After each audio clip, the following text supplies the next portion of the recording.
Markets are starting off under pressure today, as we've told you. A lot of people wondering whether or not peak inflation has been reached or will it track higher. For more, Bob Iaccino is co-founder and chief market strategist at Path Trading Partners, and he joins us now. Bob, let's start with the big jobs report in the United States and the market reaction. What do you think? Well, I mean, I think it's in a little bit of theory obvious on my part. That was a wildly strong number, surprised a lot of people. That 250 estimate was blown out of the water. We might get a little bit of a revision lower, but I've never really seen much more than a 70 to 90,000 job revision, which would be dramatic and would still put us at wildly outpacing the headline number.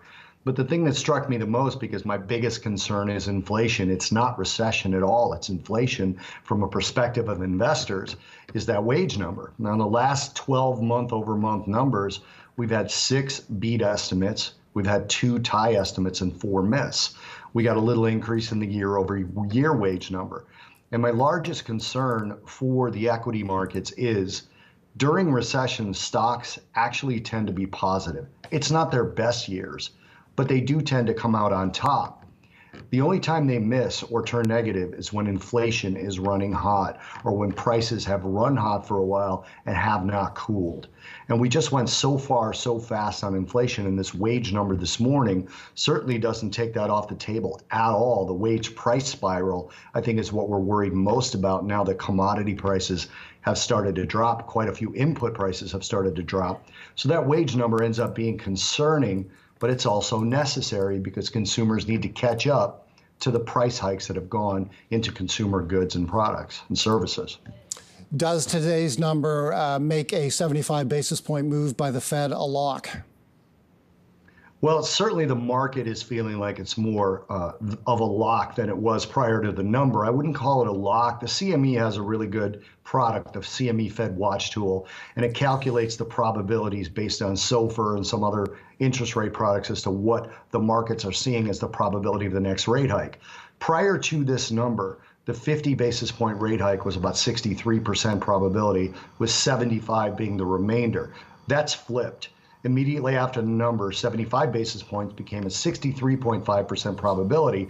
And as I speak to you right now, it's up to about 67%. I'll only call it a lock if it exceeds 90%. Now, if you're asking me my opinion, yes, I think it's a lock. The Fed has a dual mandate. Number 1 is price stability. Number 2 is full employment. Obviously, they're equally weighted. Full employment is done. It's set. That gives the Fed plenty of room to front load rate hikes and not have to worry about the other part of their mandate. So I believe 4% is going to be the top end of the target range by the end of the year. And that puts us basically in the next 3 Fed meetings at 75, 50, and 25. And short of a miracle in the data, I think that's what's going to happen. U.S. equities have rallied since the midpoint of June. You believe that this is a bear market rally and the bottom has not yet been put in? I do, and I think that's, again, because of persistent inflation. Bank of America put out a study that basically said if the rest of the month-over-month inflation numbers for the remainder of the year were 0%, that would put year-over-year at around 6.3%. Still a full three times the Fed target. I think what people forget is that CPI or the PCE even, these are indexes. So when they rise, they're at a new high level. So for example, a $35,000 car in 2020 is now $38,000.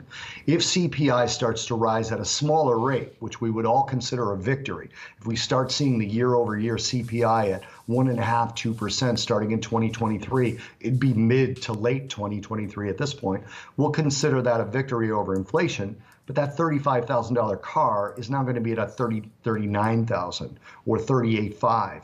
That part of the equation doesn't go away. And that's why the wage numbers we saw in this particular jobs number are very significant. They're very important. They're needed for the consumer, but they keep the inflation story in the picture for equities.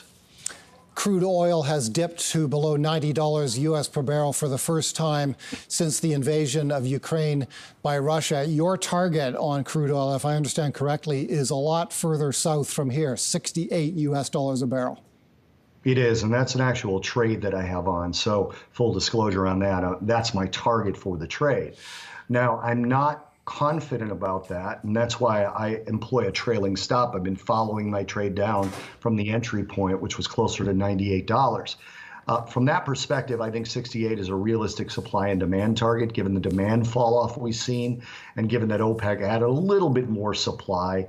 I saw a really good comment from the head of Energy Insight, the head of their OPEC division. I can't remember her name right now, unfortunately, but she said, how do you do nothing without looking like you're doing nothing? And that's add 100,000 barrels a day. So it wasn't much to the overall supply, but the demand is falling. If you look at gasoline prices, yes, they've dropped substantially, somewhere in the range of 18% in the last 6 weeks or so. But overall, if you go all the way back to 2019, they're still 82% higher than they were. They're 36% higher than they were a year ago. These are still high prices. So from that perspective, I think the demand is going to continue to fall, especially as we leave the summer driving season. But I'm concerned because there's an artificial floor put in by the depletion of the Strategic Petroleum Reserve, the SPR. And also, I live in Florida and I'm acutely aware that there has not been a hurricane risk yet. And there's certainly none in the market as we go into the meat of the hurricane season here in the U.S. There's likely to be a storm or two that disrupts refined product supply. And that's a big, big problem for crude oil shorts, which I'm one of them. Shares of energy producers have been, as we all know, the main source of strength in the Canadian market and the U.S. market for a while now. What do you think of that sector moving forward? Those shares are here in Toronto pushing the TSX higher today. I think it's probably time to take a little bit of profit on that. But as I mentioned, as we go into the end of the summer driving season, you could see some weakness there. The interesting point I'd like to make is that I'm short crude oil and I'm not short energy stocks. And the reason is that if it's a pure supply and demand play, you want pure exposure to the actual commodity. From a perspective of especially the majors in Canada and in the US, the integrateds, they have a lot of cash on hand right now. They've had repeated record profits, and they'll be able to weather storms that they weren't able to weather in, say, 2014, 2015. So they're in a much better position.